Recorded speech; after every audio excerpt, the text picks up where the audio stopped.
জানেন এই মোবারক সাংবাদিক আওয়ামী লীগের সাংবাদিক।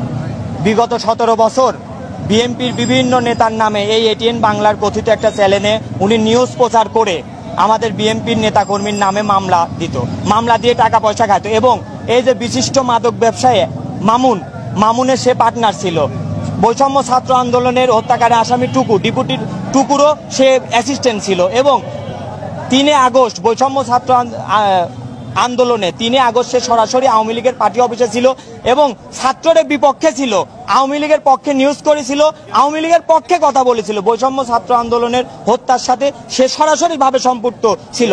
তাই আমরা চাই বৈষম্য ছাত্র আন্দোলনে তাকে আসামি করা হোক, দৃষ্টান্তমূলক শাস্তি দেওয়া হোক এবং ফাঁসি দেওয়া হোক তাকে। স্বৈরাচার সরকারের আমলে এ সকল হলুদ সাংবাদিকদের দিয়েই বাংলাদেশে নানা রকম অরাজকতা করেছে এবং সরকারি প্রভাব খাটিয়ে তারা বিভিন্ন ব্যবসায়িক এবং সমাজের মানুষদের থেকে চাঁদাবাজি করেছে। এই হলুদ সাংবাদিক মোবারক আমরা শুনেছি পাবনার সকল ব্যবসায়ীদের থেকে সংবাদপত্রের পরিচয় এবং প্রভাব খাটিয়ে তারা চাঁদাবাজি করছে।